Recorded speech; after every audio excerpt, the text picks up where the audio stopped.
Hello बच्चों, क्या हाल चाल। तो आज हम पढ़ेंगे लाइन्स एंड एंगल का पार्ट सेकंड, जिसमें फर्स्ट पार्ट में अपन ने पढ़ लिया था लाइन्स को। लाइन्स क्या होता है अपन थोड़ा समराइज भी कर लेते हैं। लाइन पढ़ा था अपन ने, लाइन सेगमेंट पढ़ा था, परपेंडिकुलर लाइन्स पढ़ा था, पैरेलल लाइन्स पढ़ा था, इंटरसेक्टिंग लाइन्स पढ़ा था और रेज भी पढ़े थे। तो आज हम करेंगे एंगल पढ़ेंगे। आज हम क्या पढ़ेंगे बेटा? एंगल। अब एंगल क्या होता है?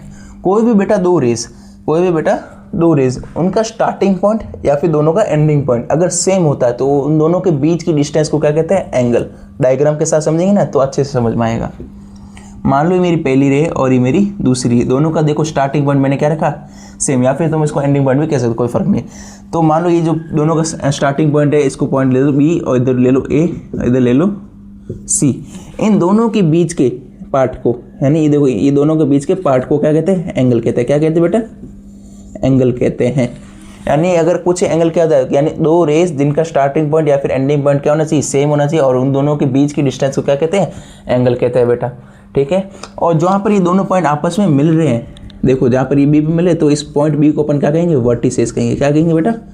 वर्टिसेस कहेंगे। उसके बाद जो ये जो रेज है, इन दोनों को क्या कहते हैं? आर्म्स कहते हैं। क्या कहते हैं? आर्म। क्लियर बेटा?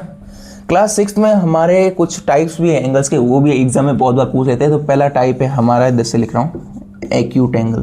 कौन सा है? Acute angle.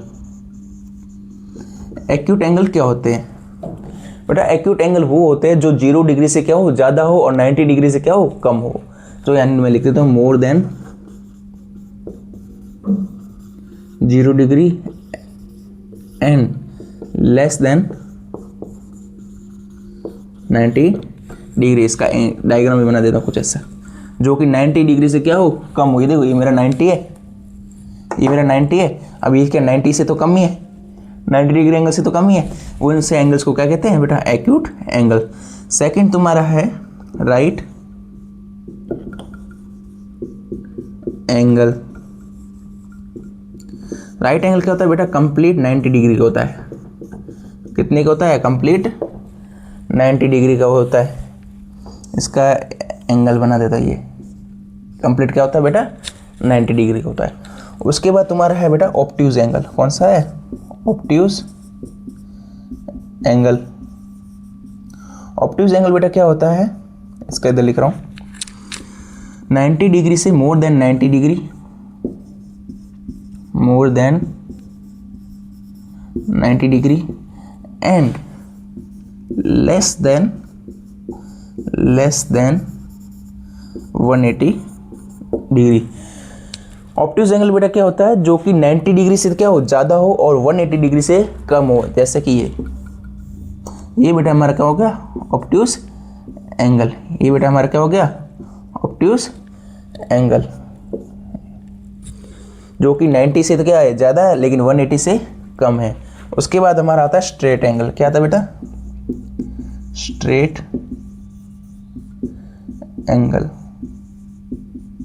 स्ट्रेट एंगल बेटा क्या होता है? कंप्लीट 180 डिग्री का। Complete 180 degree. मान लो इस पूरी क्या होती है? स्ट्रेट लाइन होती है इसकी, यहाँ से लेके यहाँ तक का जो एंगल बनता है ना, वो कितने डिग्री का होता है? 180 डिग्री का होता है। उसके बाद हमारा है रिफ्लेक्स एंगल। क्या होता है बेटा? Reflex angle. रिफ्लेक्स एंगल बेटा क्या होता है? More than 180 and less than 360। More than 180 and less than 360। जैसे कि ये यहाँ से लेके जो यहाँ तक का एंगल है, ये मेरा क्या हो गया? Reflex angle. यानी ये क्या है? 180 से तो ज़्यादा है, लेकिन 360 से कम है। लास्ट हमारा बच्चा एक कंप्लीट एंगल लास्ट बच्चा है, उसको कहाँ लिखे? बोर्ड तो कंप्लीट हो गया, चलो यहाँ तक तो लिख लो। तो बेटा लास्ट हमारा टॉपिक बचता है कंप्लीट एंगल।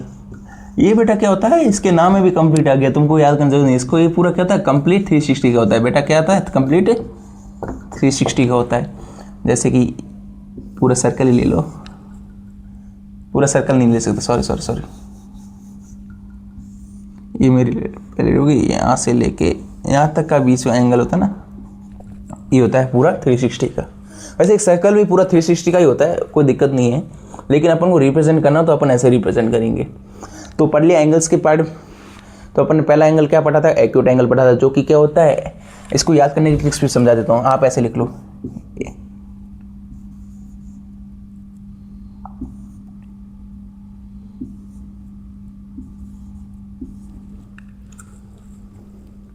AROSCSRC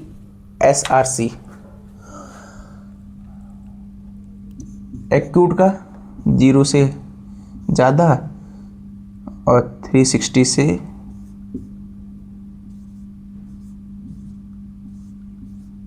कम। राइट का कंप्लीट 90 डिग्री। ऑक्टिव्स 180 से 90 से ज़्यादा और 180 से कम। स्ट्रेट एंगल कंप्लीट 180, रिफ्लेक्स 180 से ज़्यादा और 360 से कम, और कंप्लीट एंगल कंप्लीट 360। ये देखो पूरे एक छोटे से टेबल में बन गई ना आपकी। अगर किसी को याद करने में दिक्कत हो तो सीधा ऐसे सबके शुरुआती वर्ड जैसे ए से एक्यूट, आर से राइट, ओ से ऑब्ट्यूस, एस से स्ट्रेट, आर से रिफ्लेक्स, सी से कंप्लीट एंगल, इन सब के बारे में ऐसे भी आप याद कर सकते हो। ठीक है बच्चा, क्लियर है। अब अगला नेक्स्ट टॉपिक है हमारा, बहुत ही छोटा सा, इसके अंदर भी क्वेश्चन आ जाते हैं एग्जाम में। Comparing angle. क्या है बेटा, कंपेयरिंग एंगल्स। ठीक है बेटा, कंपेयरिंग एंगल्स, एंगल्स को कंपेयर कैसे करते हैं। तो देखो मान लो तुम्हें बोर्ड में कुछ ऐसे एग्जाम दे देंगे, एग्जाम में कुछ तुम्हें ऐसे क्वेश्चन दे देंगे, डायग्राम्स दे देंगे, ओ ए बी सी, या फिर ऐसा ओ पी क्यू आर। ठीक है, अब तुमको कहेंगे या तो दो टाइप के क्वेश्चन बनते हैं इसमें, अब तो तुमको कह देंगे इस डायग्राम के अंदर बताओ आपको कितने एंगल है, तो तुमको पता होना चाहिए कि एंगल डायग्राम में से एंगल कैसे फाइंड करते हैं। तो इस डायग्राम में बच्चा आपको कितने एंगल दिख रहे हैं, 1 2, तो बहुत से बच्चे 2 कहेंगे, नहीं, पहला 1, दूसरा 2 और तीसरा ये पूरा खुद भी तो बन रहा है, ये देखो ये पूरा 3 एंगल बने ना, तो लिख लेते हैं, नाम भी लिख लेते हैं, angle A O C, angle B O C, angle A O B. Clear बेटा, ये 3 एंगल बन रहे हैं ना हमारे। ठीक है, अगला डायग्राम देखो, इसके अंदर कितने एंगल्स बन रहे हैं।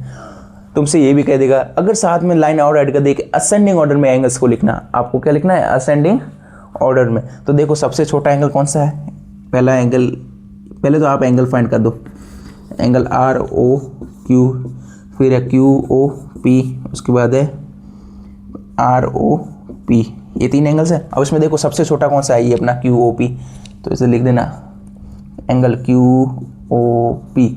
उसके बाद ये आर ओ क्यू है, आर ओ क्यू, उसके बाद है Q O, sorry R O P, R O P. ये जो मैं बेटा आगे साइन लगा रहा हूँ ना, ये साइन किसका है बेटा, एंगल का साइन है। ये जो एंगल साइन है ना, ये किसका साइन है बेटा, एंगल का साइन है। एंगल को रिप्रेजेंट करते हैं ऐसे। क्लियर बेटा, तो ये हमारा चैप्टर हो गया कंप्लीट। कुछ ऐसे क्वेश्चंस है जो बुक में है, आप अगर प्रैक्टिस करोगे देखोगे तो वो सॉल्व हो जाएंगे, लेकिन आपको कंसेप्ट समझ में आना चाहिए। ठीक है, जय हिंद, जय भारत।